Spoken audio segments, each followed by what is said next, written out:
आज के इस वीडियो लेक्चर में हम लोग एल्किल हैलाइड के केमिकल रिएक्शंस के बारे में पढ़ेंगे। इससे पहले के वीडियो में हम लोगों ने एल्किल हैलाइड, एरिल हैलाइड का फॉर्मेशन, उसके structure, carbon halogen bond, SN1 और SN2 रिएक्शंस, आज इतने जो टॉपिक्स हैं उनके बारे में हम लोग पढ़ चुके हैं। केमिकल रिएक्शंस को पढ़ने से पहले हम लोग एल्किल हैलाइड की कैरेक्टरिस्टिक प्रॉपर्टी के बारे में पढ़ते हैं। हालांकि इस एल्किल हैलाइड की कैरेक्टरिस्टिक प्रॉपर्टी के बारे में हम लोग पहले भी पढ़ चुके हैं। एल्किल हैलाइड की जो कैरेक्टरिस्टिक प्रॉपर्टी होती है वो होती है कि to perform nucleophilic substitution reactions. मतलब क्या होता है कि एल्किल हैलाइड में जो इसकी सबसे इंपॉर्टेंट रिएक्शंस होता है वो होता है कि न्यूक्लियोफिलिक सब्स्टिट्यूशन रिएक्शंस, जिसमें हैलोजन या हैलाइड की जगह पे कोई दूसरा न्यूक्लियोफाइल उसको रिप्लेस करता है और एक नया प्रोडक्ट बनता है, और उस रिएक्शन को हम लोग न्यूक्लियोफिलिक सब्स्टिट्यूशन रिएक्शंस कहते हैं। तो हम यहाँ आते हैं कि न्यूक्लियोफिलिक सब्स्टिट्यूशन, जैसे हमने लिखा है कि chemical reactions of alkyl halide में हमने पहला लिखा है Asian reactions, S for substitution and N for nucleophilic substitution reactions. अब जब न्यूक्लियोफिलिक सब्स्टिट्यूशन रिएक्शंस में हमने तमाम एग्जांपल लिए, टोटल 8 एग्जांपल्स हमने यहाँ लिखा है। पहला एग्जांपल हम एल्किल हैलाइड का रिएक्शन जब एक्वस हाइड्रॉक्सिल आयन और एक्वस हाइड्रॉक्सिल आयन से जब कराते हैं तो इस हैलोजन को ये हाइड्रॉक्सिल ग्रुप रिप्लेस कर देता है और एक नया प्रोडक्ट बन जाता है जिसका नाम होता है एल्कोहल। ये एल्कोहल है। अब ये एक्वस OH माइनस जनरेट कहां से होगा? तो aqueous OH minus generate generally होता है कि एक्वस NaOH और एक्वस KOH से जनरेट होता है हाइड्रॉक्सिल आयन।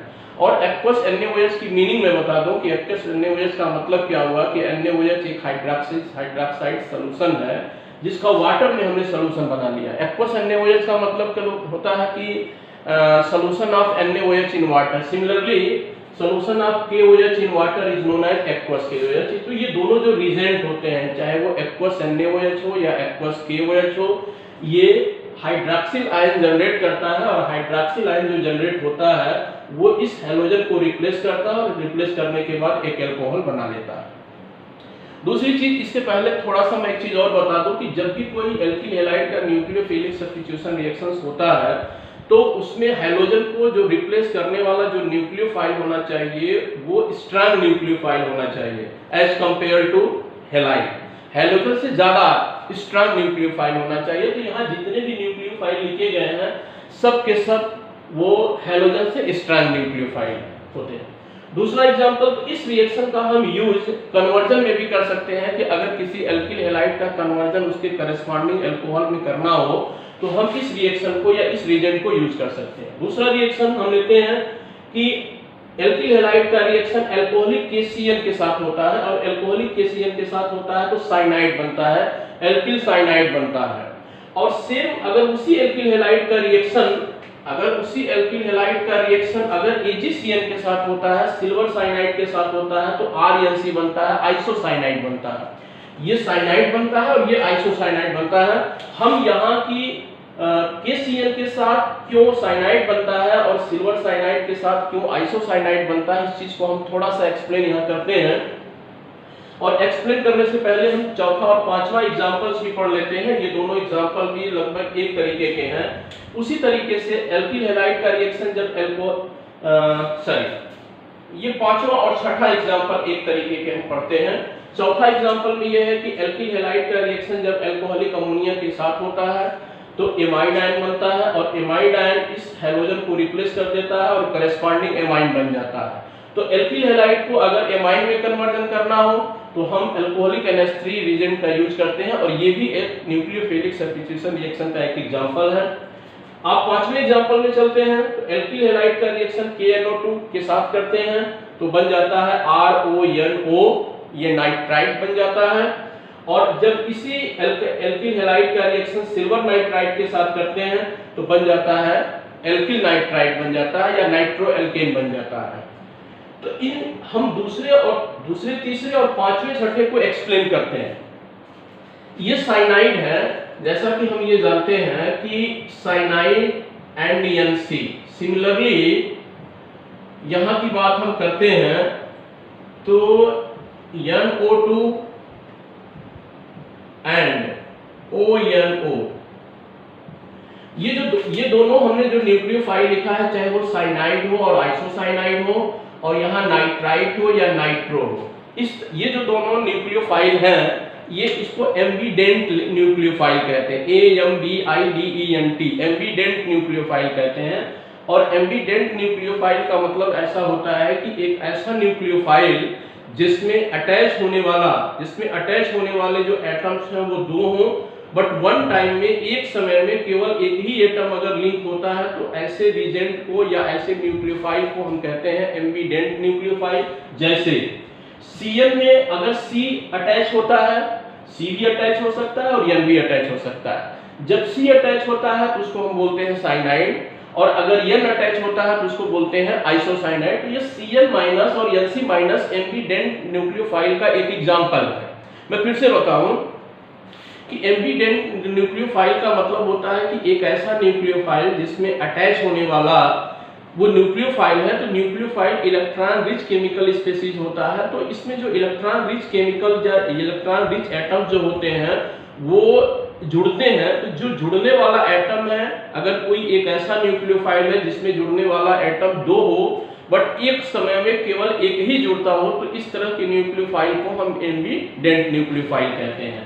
तो यहाँ क्या है कि Cn जुड़ रहा है और यहाँ Nc जुड़ रहा है। अब यहाँ Cn क्यों जुड़ रहा है? इसलिए जुड़ रहा है कि ये पोटेशियम साइनाइड है, और जैसा कि हम जानते हैं कि पोटेशियम पीरियोडिक टेबल में फर्स्ट ग्रुप का एलिमेंट है, और फर्स्ट ग्रुप का एलिमेंट है तो ये मेटल होता है और मोस्ट इलेक्ट्रोपॉजिटिव एलिमेंट की कैटेगरी में आता है। तो KCl जो होता है वो एक आयनिक कंपाउंड होता है।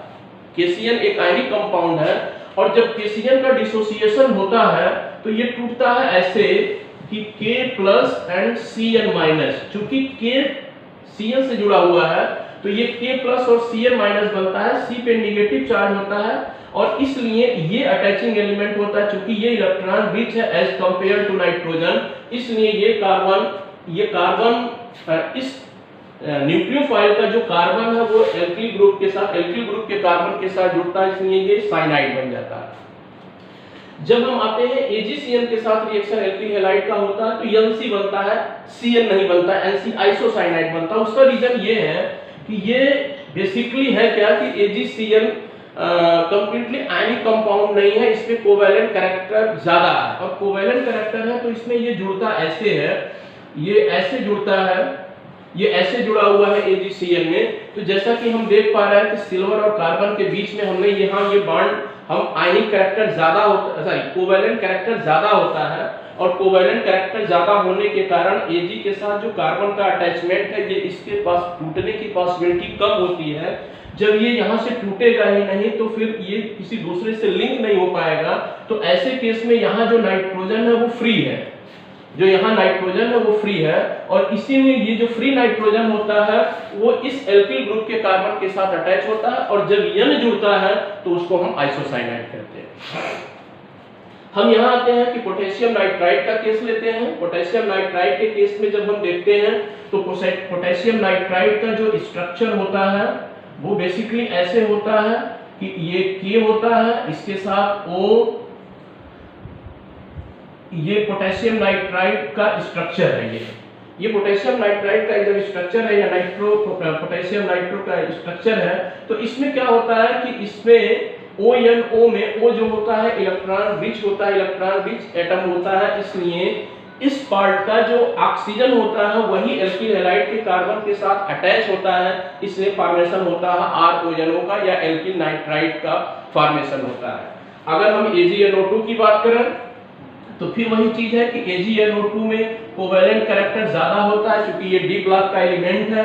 तो जो इसमें अटैचमेंट होता है वो ऐसे होता है कि Ag के साथ कार्बन होता है, देन नाइट्रोजन, और ये ऑक्सीजन होता है। तो ये ऑक्सीजन इस सिल्वर के साथ, चूंकि ONO में दो एम्बिडेंट लिगेंड्स है, हमने पहले ही बोला कि ये जैसे CnNc है वैसे ONO और NO2 नाइट्रो और नाइट्राइड जो होते हैं न्यूक्लियोफाइल, वो एम्बिडेंट न्यूक्लियोफाइल के एग्जांपल्स होते हैं। तो अटैच होने वाले दो एटम होंगे, आइदर ऑक्सीजन और नाइट्रोजन। तो अगर सिल्वर के साथ ये ऑक्सीजन कोवैलेंट बॉन्ड ज्यादा कोवैलेंट कैरेक्टर के साथ यहाँ प्रेजेंट है, तो AgO बॉन्ड के टूटने की पॉसिबिलिटी कम होगी, तो अगर O फ्री नहीं होगा तो O जुड़ेगा नहीं, इसलिए N जो होता है वो इस न्यूक्लियोफाइल में जो नाइट्रोजन एटम होता है वो लिंक होता है और ये बन जाता है नाइट्रोएल्केन या RnO2 बन जाता है। नेक्स्ट एग्जांपल में हम अगर चलें, एकदम सेम एग्जांपल है, जैसे हम KOH की बात करते हैं, KOH और KSH में कोई ज्यादा अंतर नहीं है। K यहाँ है, ये भी K है, O और S ये ऑक्सीजन और सल्फर दोनों एक ही फैमिली के एलिमेंट्स हैं। 16th ग्रुप में ऑक्सीजन के बाद सल्फर आता है, तो जैसे KOH का रिएक्शन होता है, KOH से OH न्यूक्लियोफाइल जनरेट होता है, ठीक उसी तरीके से KH से HCH न्यूक्लियोफाइल जनरेट होता है और RSH बन जाता है। इसको हम कहते हैं थायोएल्केन बन जाता है या थायो अल्कोहल बन जाता है, ये थायो अल्कोहल बन जाता है। तो इस तरीके से हमने देखा, और चूंकि इन रिएक्शंस का जितने रिएक्शंस हमने बताया, इन रिएक्शंस का ज्यादातर यूज कन्वर्जन में हम लोग करते हैं या कन्वर्जन में किया जाता है, तो हमें ये पता होना चाहिए कि किस एल्किल हैलाइड के साथ किस रिएजेंट का रिएक्शन होता है तो प्रोडक्ट क्या बनता है। तो मैं एक बार से इसकी समरी बताऊं कि अगर एल्किल हैलाइड के साथ एक्वस KOH या एक्वस NaOH का रिएक्शन होता है तो वो हाइड्रॉक्सिल आयन जनरेट करता है और hydroxyl OH minus nucleophile generate होता है और वो हाइड्रोजन को रिप्लेस करके अल्कोहल बना लेता है। तो हम इस रिएक्शन का यूज हम ऐसे भी कर सकते हैं कि अगर किसी एल्किल हैलाइड से या हेलो एल्केन से करस्पॉन्डिंग अल्कोहल में कन्वर्जन करना है तो हम एक्वस KOH या एक्वस NaOH का यूज कर सकते हैं।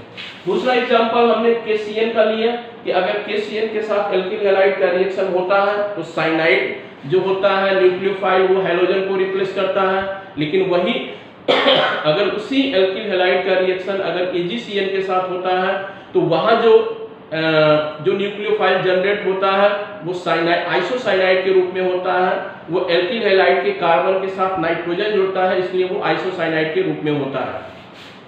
सिमिलरली अगर एल्किल हैलाइड का रिएक्शन हम एल्कोहलिक अमोनिया के साथ करते हैं तो एल्किल अमोनिया के साथ करते हैं तो ये एमाइन का फॉर्मेशन करता है, NH2 ग्रुप बन जाता है, मींस NH2 पे 1 नेगेटिव चार्ज जो न्यूक्लियोफाइल बनता है और एमाइन का फॉर्मेशन होता है।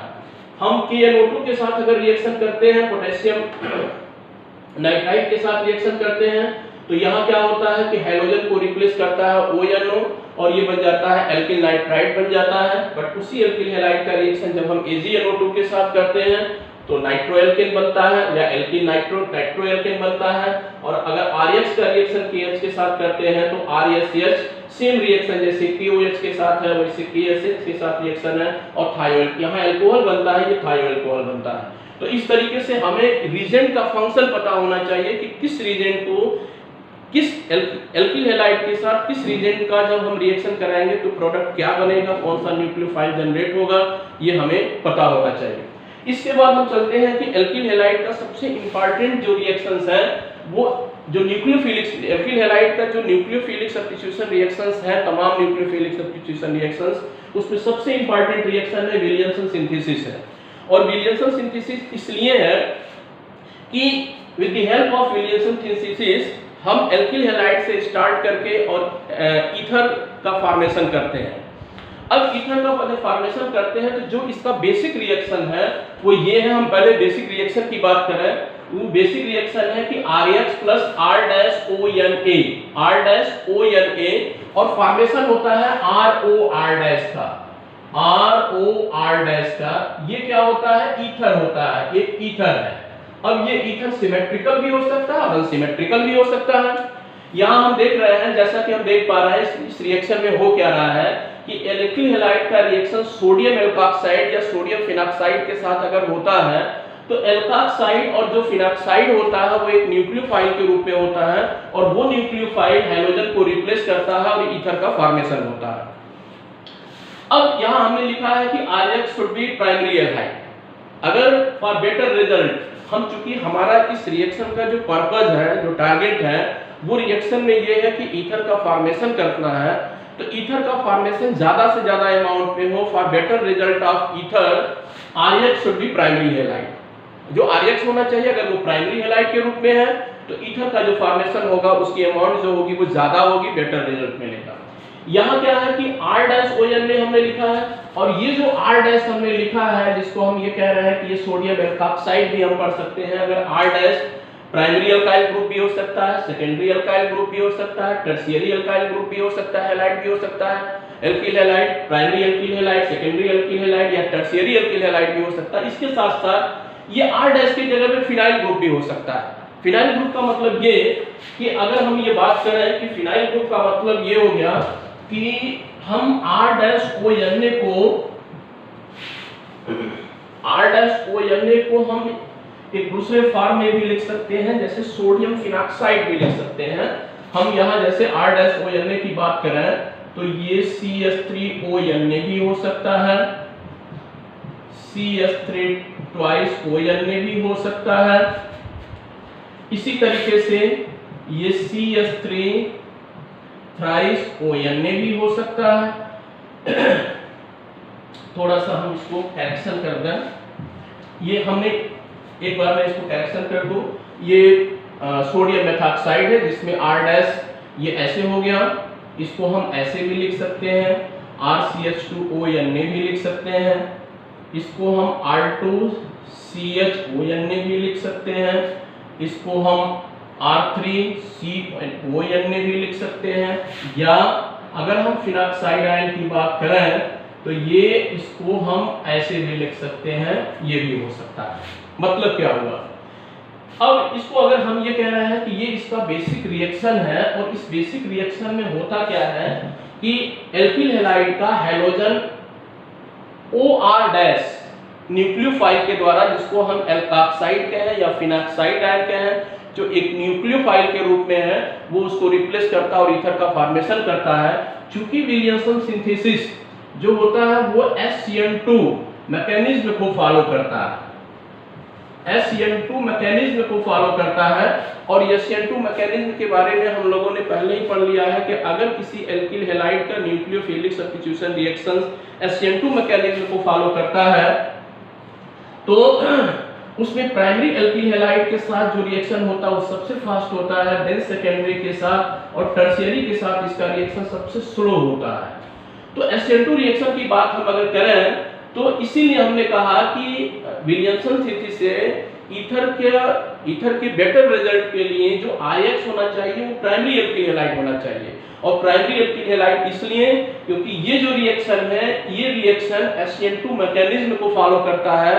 दो ही मैकेनिज्म हम लोग पढ़े हैं, आइदर SCN2 और SCN1, लेकिन अगर ये एक्सपेरिमेंटल ऑब्जर्वेशन में आया कि ये SCN2 मैकेनिज्म को फॉलो करता है, और अगर SCN2 मैकेनिज्म को फॉलो करता है तो प्राइमरी एल्किल हैलाइड के साथ इसकी रिएक्टिविटी सबसे ज्यादा होगी, इसलिए ये रिएक्शन सबसे फास्ट होगा या बेटर रिजल्ट मिलेगा ईथर का when RX is primary alkyl halide.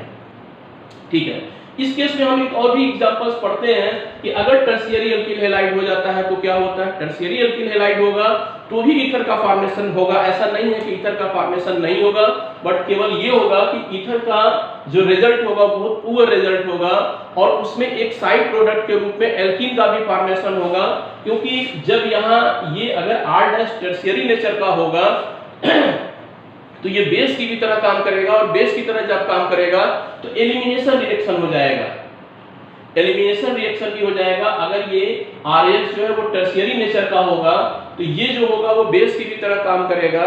तो टर्शियरी एल्किल हैलाइड के केस में अगर सोडियम एल्काक्साइड या सोडियम फेनॉक्साइड का रिएक्शन होता है तो न्यूक्लियोफिलिक सब्स्टिट्यूशन रिएक्शंस के साथ साथ एलिमिनेशन रिएक्शन भी पॉसिबल होता है। इसमें साइड प्रोडक्ट के रूप में एल्कीन का भी फॉर्मेशन होगा, और ईथर का जो रिजल्ट होगा वो बहुत पुअर रिजल्ट होगा। इसलिए हम कोशिश करते हैं विलियमसन सिंथेसिस में कि RH should be primary alkyl halide. हाँ, ये जरूर है कि अगर हम मिक्स्ड ईथर बनाना चाहते हैं, एलिफैटिक और एरोमेटिक मिक्स ईथर भी बनाना चाहते हैं, तो हमको R डैश की जगह पे हम प्राइमरी एल्किल हैलाइड भी ले सकते हैं, सेकेंडरी भी ले सकते हैं, टर्शियरी भी ले सकते हैं, या फिनाइल ग्रुप या सोडियम फिनॉक्साइड को भी हम यूज कर सकते हैं। तो इस तरीके से हम लोगों ने ये देखा कि ये सब हम लोगों ने न्यूक्लियोफिलिक सब्स्टिट्यूशन रिएक्शंस के बारे में पढ़ा। अब हम थोड़ा सा पढ़ते हैं कि इस एल्किल हैलाइड के एलिमिनेशन रिएक्शंस के बारे में पढ़ते हैं।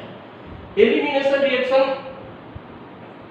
एलिमिनेशन रिएक्शन मींस होता क्या है, एक ढंग से हम ये सोचे कि एडिशन रिएक्शन का जस्ट इनवर्स होता है। एडिशन रिएक्शन में क्या होता है कि अगर किसी रीजेंट, किसी सबस्ट्रेट के साथ कोई रीजेंट अगर अटैक करता है और अटैक होने के बाद एक सिंगल प्रोडक्ट बनाता है तो उस रिएक्शन को हम कहते हैं एडिशन रिएक्शन कहते हैं। इसका जस्ट इनवर्स, जैसे मैं यहाँ अगर लिखूं एक चीज कि जैसे हमने ये लिखा, ये हमने लिखा और इसका मतलब ये हुआ कि एल्कीन है ये, और अगर इस एल्कीन पे हमने HX का रिएक्शन कराया, हाइड्रोजन हैलाइड का रिएक्शन कराया, तो ये जो प्रोडक्ट होगा अगर हम इसको सिमेट्रिकल मान लें तो इसके साथ H जुड़ गया, ये सिंगल बॉन्ड हो गया, ये ऐसे हो गया, तो एक हाइड्रोजन जो ओलिफिनिक कार्बन्स है, 2 ओलिफिनिक कार्बन्स हैं, एक ओलिफिनिक कार्बन से हाइड्रोजन जुड़ता है और एक ओलिफिनिक कार्बन से हैलोजन जुड़ता है, तो ये हेलो एल्केन का फॉर्मेशन हो गया। ये एडिशन रिएक्शन का एग्जांपल है। और अगर यही इसी एल्कीन हैलाइड का रिएक्शन हम किसी स्ट्रांग बेस के साथ करें, किसी स्ट्रांग बेस के साथ करें या स्ट्रांग अल्कली के साथ करें, तो फिर क्या होता है, ये रिएक्शन जस्ट इनवर्स हो जाता है, उलट जाता है। यहाँ HX का एडिशन हुआ, यहाँ HX का रिमूवल हो गया, एलिमिनेट कर देता है। जब यहाँ माइनस HX हो जाएगा और HX जब माइनस हो जाएगा तो फिर एल्कीन का फॉर्मेशन हो जाएगा। मतलब क्या हुआ कि हम एल्कीन हैलाइड के एलिमिनेशन रिएक्शन में हम ये पढ़ेंगे कि जब भी किसी एल्कीन हैलाइड का एलिमिनेशन रिएक्शन होता है या वो एल्कीन एलिमिनेशन रिएक्शन परफॉर्म करता है तो एल्कीन का फॉर्मेशन होता है। अब हम इस चीज को पढ़ने से पहले हम एक एग्जांपल लिखते हैं। पहले हम एक सिंपल सा एल्कीन हैलाइड लिखते हैं। हमने एक सिंपल सा एल्कीन हैलाइड लिखा,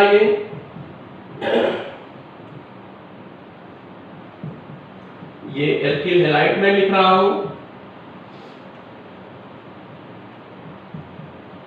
ये एल्कीन हैलाइड है जिसको हम ऐसे लिख सकते हैं RCH2 एंड CH2X। ये प्राइमरी एल्कीन हैलाइड का एक एग्जांपल हमने लिखा है। इसको स्ट्रक्चरल फॉर्म में हमने लिख दिया, बॉन्डिंग के फॉर्म में लिख लिया है। और अगर इसका रिएक्शन किसी स्ट्रांग अल्कली के साथ करते हैं, स्ट्रांग अल्कली के साथ करते हैं, फॉर एग्जांपल अल्कोहलिक KOH के साथ अगर करते हैं, अल्कोहलिक KOH के साथ करते हैं, वही KOH अगर एक्वस फॉर्म में है तो वो आयनाइज होगा और आयनाइज होने के बाद फिर वो इलेक्ट्रोफाइल जनरेट करता है। बट अगर वही KOH अल्कोहलिक में है तो ये आयनाइज नहीं होगा, और आयनाइज नहीं होगा तो ये बेस की तरह यूज करे होगा, और जब बेस की तरह यूज होगा तो फिर ये क्या करता है, एलिमिनेशन रिएक्शन को परफॉर्म करता है। तो इसका प्रोडक्ट क्या बनेगा।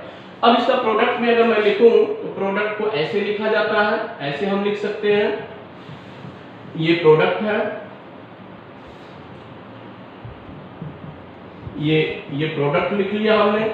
और इस प्रोडक्ट को अगर हम इस रिएक्टेंट को और इस प्रोडक्ट को अगर ऑब्जर्व करें तो हमें एक चीज दिखाई देता है कि इस कार्बन से एक हाइड्रोजन रिमूव होता है, और जिस कार्बन से हाइड्रोजन रिमूव होता है उससे अटैच होने वाला जो पहला कार्बन है, जिसको हम ओल्ड ट्रेडिशन में हम कहते हैं कि बीटा ये कार्बन हुआ, ये बीटा कार्बन हुआ, तो इस बीटा कार्बन से जो हाइड्रोजन जुड़ा होता है, हाइड्रोजन रिमूव होता है, और यहाँ से हाइड्रोजन रिमूव हो गया, और यहाँ से इस कार्बन से हाइड्रोजन रिमूव हो गया।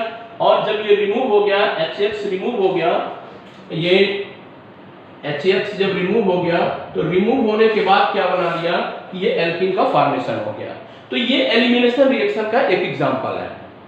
और जब एलिमिनेशन रिएक्शन का एग्जांपल है, जब हम इसकी मैकेनिज्म को अगले वाले वीडियो में हम लोग पढ़ेंगे, बट यहाँ मैं केवल ये बता दूं कि ये एल्कीन हैलाइड के एलिमिनेशन से एल्कीन का फॉर्मेशन हुआ। ये एल्कीन हैलाइड है और ये एल्कीन का फॉर्मेशन हुआ। तो इस एल्कीन के फॉर्मेशन में जो रीजेंट यूज हो रहा है उस रीजेंट इंपॉर्टेंट है, रीजेंट है कोई भी स्ट्रांग अल्कली या कोई भी स्ट्रांग बेस हम यूज करते हैं। जो मोस्ट कॉमन रीजेंट हम यूज करते हैं वो अल्कोहलिक KOH या अल्कोहलिक NaOH को यूज करते हैं, और वो अल्कोहलिक OH क्या करता है कि एलिमिनेशन रिएक्शन को परफॉर्म करता है। दूसरी बात हमने ये कहा कि हम इस एलिमिनेशन रिएक्शन के मैकेनिज्म के बारे में भी अगले किसी वीडियो में हम पढ़ेंगे, सुनेंगे, बट यहाँ थोड़ा सा मैं ये समझ लूं कि जब एलिमिनेशन रिएक्शन हो रहा है और ये एलिमिनेशन रिएक्शन एल्कीन हैलाइड का हो रहा है, और इस एल्कीन हैलाइड से हैलोजन जब रिमूव होगा, जब हैलोजन रिमूव होगा, यहाँ से हैलोजन निकलेगा तो इस कार्बन पे पॉजिटिव चार्ज होगा, क्योंकि हैलोजन पे नेगेटिव चार्ज होता है। और जब इस कार्बन पे पॉजिटिव चार्ज होगा तो कार्बोकेटाइन का फॉर्मेशन होगा। और कार्बोकेटायन का फॉर्मेशन होगा, इट मींस हम ये कह सकते हैं कि एल्किल हैलाइड के एलिमिनेशन रिएक्शन में कार्बोकेटायन का फॉर्मेशन होता है जो रेट डिटरमिनिंग स्टेप होता है, जो स्लो स्टेप होता है। और अगर कार्बोकेटायन का फॉर्मेशन रेट डिटरमिनिंग स्टेप में होता है तो जैसा कि हम जानते हैं कि डिफरेंट टाइप के कार्बोकेटायंस में अगर हम सिर्फ प्राइमरी कार्बोकेटायन, सेकेंडरी और टर्शियरी कार्बोकेटायन की बात करें तो प्राइमरी कार्बोकेटायन की स्टेबिलिटी सबसे कम होती है, उससे ज्यादा होती है सेकेंडरी की और सबसे ज्यादा होती है टर्शियरी की। तो हमने केवल प्राइमरी, सेकेंडरी और टर्शियरी कार्बोकेटायन की बात किया है।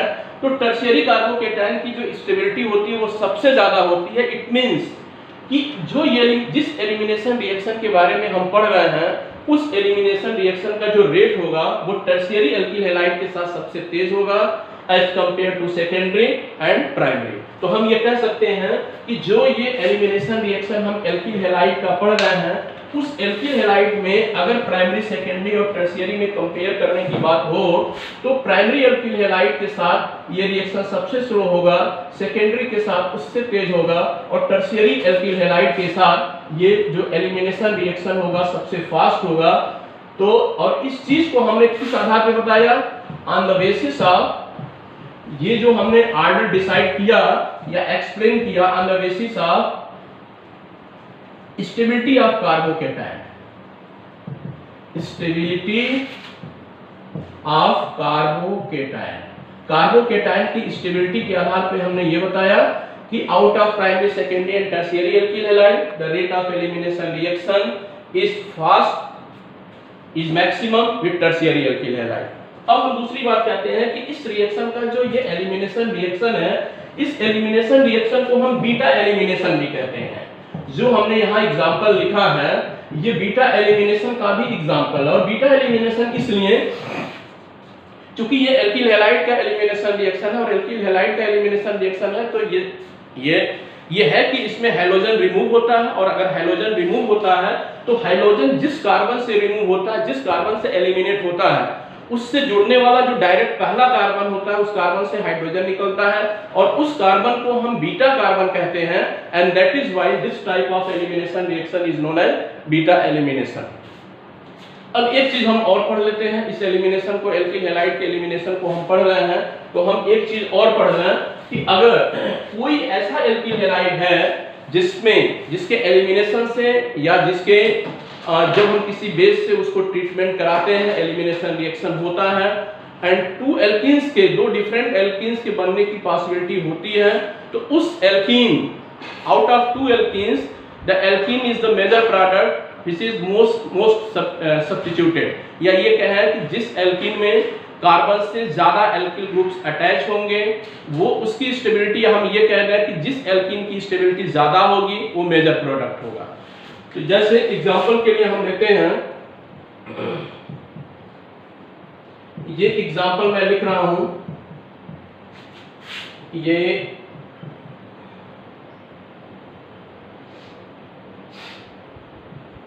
एग्जांपल हमने लिखा, इसको थोड़ा सा और ब्रेक करके हम लिख देते हैं। ये हमने लिख दिया, ये एक एल्किल हैलाइड है और जैसा कि हम देख पा रहे हैं ये एल्किल हैलाइड सेकेंडरी नेचर का है ये, क्योंकि जिस कार्बन से हाइड्रोजन जुड़ा हुआ है उसके साथ दो एल्किल ग्रुप जुड़े हुए हैं CH3 एंड CH2CH3, तो इसलिए ये सेकेंडरी एल्किल हैलाइड है। अब अगर इस सेकेंडरी एल्किल हैलाइड का रिएक्शन अगर हम स्ट्रांग बेस के साथ करते हैं, स्ट्रांग बेस के साथ अगर करते हैं तो फिर वही होगा कि एलिमिनेशन रिएक्शन होगा और एलिमिनेशन रिएक्शन में हाइड्रोजन रिमूव होता है, एलिमिनेट होता है और उससे जुड़े हुए जो बीटा कार्बन होता है, बीटा कार्बन से हाइड्रोजन एलिमिनेट होता है। तो आफ्टर एलिमिनेशन ऑफ HX, अब देखिए यहाँ दो पॉसिबिलिटी है, हाइड्रोजन यहाँ कार्बन से हाइड्रोजन रिमूव होगा बट हाइड्रोजन इसी कार्बन से डायरेक्टली ये भी अटैच है तो इसके रिस्पेक्ट में ये भी बीटा कार्बन है और इसके रिस्पेक्ट में ये भी बीटा कार्बन है, ये नहीं, ये बीटा कार्बन है। तो हाइड्रोजन यहां से भी निकल सकता है और हाइड्रोजन यहां से भी निकल सकता है। अगर हाइड्रोजन हमने यहां से निकाला तो ये प्रोडक्ट का फॉर्मेशन जो होगा वो ये हो जाएगा कि CH3, और हमने ये पहले ही पढ़ चुका है कि जब एलिमिनेशन रिएक्शंस होता है जिन दो कार्बन के बीच से हाइड्रोजन और हैलोजन रिमूव होता है, एलिमिनेट होता है, उन दोनों कार्बन के बीच में सिंगल के बजाय डबल बॉन्ड बन जाता है। तो हमने यहाँ हाइड्रोजन निकला, यहाँ हैलोजन निकला, तो CH डबल बॉन्ड CH हमने कर लिया और ये हो गया CH3। तो एक एल्कीन का फॉर्मेशन ये हो गया। दूसरा हम ये कहते हैं कि इस हाइड्रोजन चूंकि इसके रिस्पेक्ट में ये भी बीटा कार्बन है, तो हाइड्रोजन यहां से भी निकल सकता है। अगर यहां से निकलता है तो जो एक दूसरा एल्कीन बनेगा वो होगा CH3 CH2 CH and double bond CH2।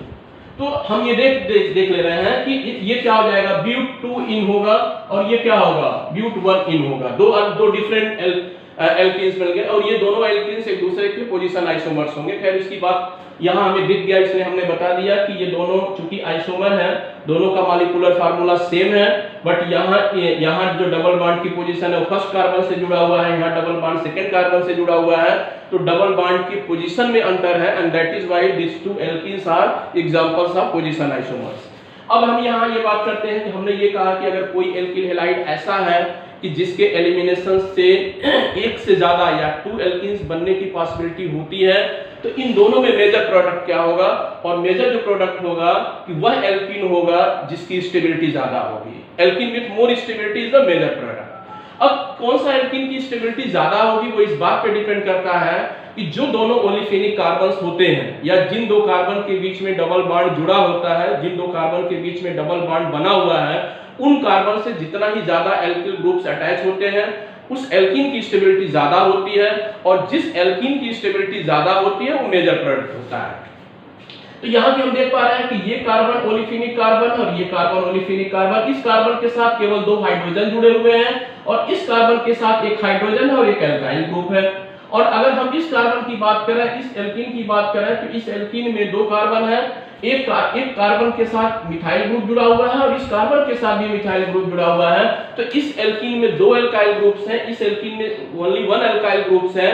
तो हमने ये बोला कि जिसमें एल्काइल ग्रुप, जिस एल्कीन में ओलिफेनिक कार्बन से जुड़ने वाले एल्किल ग्रुप्स की संख्या, नंबर ऑफ एल्किल ग्रुप जितना ही ज्यादा होगा उसकी स्टेबिलिटी उतना ही ज्यादा होगी और वो मेजर प्रोडक्ट होगा, and that is why the stability of this alkene is more than this. और अगर इस एल्कीन की स्टेबिलिटी ज्यादा है इसका मतलब कि ये मेजर प्रोडक्ट होगा। तो ये जो होगा, ये जो पहला है ब्यूटोइन, ये मेजर प्रोडक्ट के रूप में होगा। और ये जो बातें कही गई हैं, ये जितनी भी बातें कही गई हैं कि अगर कोई एक ऐसा एल्किल हैलाइड हो जिसके एलिमिनेशन से 2 एल्कीन्स बनने की पॉसिबिलिटी हो, तो out of that 2 alkenes that alkene is the major product which have more stability. यही सेजफ रूल है, यही सेजफ रूल है। ये सेजफ रूल के अकॉर्डिंग ये जो बातें बोली गई यही सेजफ रूल है। और सेजफ रूल यही कहता है कि अगर किसी एल्किल हैलाइड, फिर से मैं बोलूं, according to Saytzeff rule, if after elimination of alkyl halide there is possibility of 2 alkenes, the alkene is that alkene is the major product which have more stability. ये सेजफ रूल है। तो इस तरीके से हम लोगों ने एलिमिनेशन रिएक्शन के बारे में पढ़ लिया। अब एक चीज, थोड़ा सा एक छोटा सा एग्जांपल हम और पढ़ लेते हैं। तो हम एल्किल हैलाइड के रिएक्शंस के बारे में, जो जनरल रिएक्शंस हैं उनके बारे में हम पढ़ चुके होंगे। वो ये होता है reaction with metal. Reactions with metal, metal के साथ इसका रिएक्शंस कैसे होता है। और जब हम मेटल के साथ रिएक्शंस विथ मेटल्स, जैसे विथ सोडियम, अगर हम सोडियम के साथ अगर एल्किल हैलाइड का रिएक्शन कराते हैं, एक सिंपल सा RX सोडियम, और चूंकि जनरली होता है कि जनरली जितने भी केमिकल रिएक्शंस होते हैं उसके लिए कोई प्रॉपर रिएजेंट होना चाहिए। हमें पता है कि सोडियम रिएक्टिव एलिमेंट्स होता है और मोस्ट रिएक्टिव एलिमेंट्स होता है। इसलिए इस रिएक्शन के लिए जो हम सॉल्वेंट यूज करते हैं वो ड्राई ईथर यूज करते हैं, और यहाँ ड्राई ईथर यूज करने के बाद R और R हायर एल्कीन का फॉर्मेशन हो जाता है। और ये जो रिएक्शन है कि एल्किल हैलाइड का रिएक्शन सोडियम के साथ जब ड्राई ईथर में होता है तो एक हायर एल्कीन का फॉर्मेशन होता है। इस रिएक्शन का एक ये नेम रिएक्शन है और जिसका नाम होता है वुड्स रिएक्शन। वुड्स रिएक्शन, ये वुड्स रिएक्शन है। वुड्स रिएक्शन में हम करते क्या है कि एल्किल हैलाइड का रिएक्शन सोडियम से करते हैं इन ड्राई ईथर, और एक हायर एल्कीन का फॉर्मेशन हो जाता है। जो एल्किल हैलाइड ग्रुप होगा वही रिपीट करके हम यहाँ लिख लेंगे। एक चीज मैं इसके साथ और बोल दूं कि अगर एल्किल हैलाइड का जो रिएक्शन हुआ, अगर ये दो डिफरेंट टाइप के एल्किल हैलाइड्स है, सपोज करिए एक RH है और एक R' है, ये RH और R' दोनों एल्किल ग्रुप, दोनों एल्किल हैलाइड है, पर दोनों डिफरेंट है, R और R' हमने लिखा है। और अगर इसका सोडियम के साथ रिएक्शन होता है इन ड्राई ईथर में अगर सोडियम के साथ रिएक्शन होता है तो जो यहाँ एल्केन का फॉर्मेशन होता है, RR हमें लिख देते हैं, R और R' लिख देते हैं एंड प्लस R' और R' लिख देते हैं। मतलब क्या होगा कि जो एल्किल ग्रुप यहाँ होगा, जो एल्किल, ये दोनों एल्किल ग्रुप अलग अलग है, दोनों एल्किल हैलाइड डिफरेंट है, और अगर इनका सोडियम के साथ रिएक्शन ड्राई ईथर में होता है, then a mixture of 3 alkenes, are form, R और R' और R' ये सिंबॉलिक है। जैसे अगर हम R के जगह पे हमने CH3 रखा, R' के जगह पे हमने C2H5 रखा, तो यहाँ क्या बन जाएगा C2H6, ये हो जाएगा CH3 एंड C2H5, मतलब ये हो जाएगा प्रोपेन, और R' के जगह पे अगर हम C2H5 रखते हैं तो ये बन जाएगा C2H5 मतलब C4H10 और ब्यूटेन का फॉर्मेशन हो जाएगा। तो ये रिएक्शन हमने ये बोला कि एल्किल हैलाइड का रिएक्शन जब सोडियम के साथ होता है तो उस रिएक्शन का नाम होता है उर्ज रिएक्शन। ये एक हमने एक सिंगल एल्किल हैलाइड के साथ रिएक्शन दिखाया, और ये दो डिफरेंट एल्किल हैलाइड का रिएक्शन सोडियम के साथ कराया, तो ये बन गया। एक लास्ट रिएक्शन मैं बताता हूं कि मैग्नीशियम के साथ, जो कि एक इंपॉर्टेंट प्रोडक्ट बनता है जब किसी भी एल्किल हैलाइड का रिएक्शन हम मैग्नीशियम के साथ करते हैं, और ये रिएक्शन चूंकि चाहे वो सोडियम हो या मैग्नीशियम हो, दोनों अल्कली मेटल्स या अल्कलाइन अर्थ मेटल्स कहते हैं, और पीरियोडिक टेबल में फर्स्ट ग्रुप और सेकंड ग्रुप में जितने भी एलिमेंट्स होते हैं वो मोस्ट रिएक्टिव एलिमेंट होते हैं। तो यहाँ भी हम एल्किल हैलाइड का रिएक्शन जब Mg के साथ करते हैं और Mg रिएजेंट के रूप में होता है जो मोस्ट रिएक्टिव होता है, तो यहाँ भी इस रिएक्शन के लिए जो एक प्रॉपर रिएजेंट होगा वो ड्राई ईथर होगा, ईथर नहीं ड्राई ईथर, क्योंकि ईथर में मॉइस्चर आ सकता है। अगर मॉइस्चर आ जाएगा तो वो क्या करेगा कि वाटर मैग्नीशियम के साथ, या पिछले रिएक्शन में जो हमने सोडियम की बात किया, सोडियम के साथ भी रिएक्शन कर सकता है, इसलिए एक साइड प्रोडक्ट बन जाएगा, और जो रिजल्ट हम चाह रहे हैं वो रिजल्ट ना हो करके एक दूसरा रिजल्ट भी बनेगा जो एक प्रॉब्लम क्रिएट करेगा। इसलिए ड्राई ईथर यूज करते हैं सॉल्वेंट के रूप में। और यहाँ अगर मैग्नीशियम के साथ हम अगर रिएक्शन दिखाते हैं तो मैग्नीशियम के साथ जो रिएक्शन होता है वो एक फॉर्मेशन होता है RMgX, और RMgX एक केमिस्ट्री में एक इतना इंपॉर्टेंट रिएजेंट होता है जिसका नाम है ब्रिग्नार्ड रिएजेंट, और इस ब्रिग्नार्ड रिएजेंट का सिंथेटिक इंपॉर्टेंस पूरी केमिस्ट्री में सबसे ज्यादा होता है। रीजन ये है कि with the help of Grignard reagent जितने भी तरह के ऑर्गेनिक कंपाउंड्स होते हैं, मोस्टली ऑर्गेनिक कंपाउंड्स हम ब्रिग्नार्ड रिएजेंट के हेल्प से हम बना सकते हैं, इसलिए ब्रिग्नार्ड रिएजेंट का सिंथेटिक इंपॉर्टेंस सबसे ज्यादा होता है। आज के इस वीडियो में हम लोगों ने एल्किल हैलाइड के केमिकल रिएक्शंस के बारे में पढ़ा, और केमिकल रिएक्शन में हम लोगों ने पहले ये पढ़ा कि उसके न्यूक्लियोफिलिक सब्स्टिट्यूशन रिएक्शन के बारे में पढ़ा, फिर हम उसके एलिमिनेशन रिएक्शन के बारे में पढ़े, और सिंपली मेटल के साथ रिएक्शन पढ़ा। इस वीडियो को खत्म करने से पहले एक चीज और मैं बोलूं कि केमिस्ट्री में या साइंस सब्जेक्ट में, स्पेशली केमिस्ट्री में, मीडियम का कोई मतलब नहीं होता है, मतलब होता है कंटेंट का, फैक्ट का। तो जब भी हम पढ़ते हैं तो ना तो हम पूरी तरह से इंग्लिश पढ़ते हैं और ना तो पूरी तरह से हिंदी पढ़ते हैं। साइंस स्टूडेंट होने के नाते, चाहे वो हिंदी मीडियम से पढ़ते हो, हिंदी माध्यम से पढ़ते हो या इंग्लिश मीडियम से पढ़ते हो, विलियमसन सिंथेसिस वही होगा, मैग्नीशियम वही होगा। इसलिए हिंदी मीडियम जो वाले हैं वो भी थोड़ा सा कोशिश करके जो इंग्लिश के टर्म्स हैं उसको सीखने की कोशिश करें, और जो इंग्लिश मीडियम वाले हैं चूंकि हिंदी बेल्ट से आते हैं, ये हिंदी भाषी क्षेत्र है, तो उनको इतनी हिंदी आती जरूर है, तो इसलिए हम कोशिश करते हैं कि अपने इस वीडियो में मिक्स लैंग्वेज का यूज करें, जिससे हिंदी माध्यम के स्टूडेंट्स भी इसको पढ़ सकें और इंग्लिश मीडियम के जो भी स्टूडेंट्स हैं वो भी पढ़ सकें। अगर ये वीडियो आपको अच्छा लगता हो, ये चीज़ें समझ में आती है, तो निश्चित रूप से इसको शेयर करें, लाइक करें और सब्सक्राइब करें, जिससे कि इस वीडियो को अधिक से अधिक स्टूडेंट्स इसका बेनिफिट ले सकें। Thank you.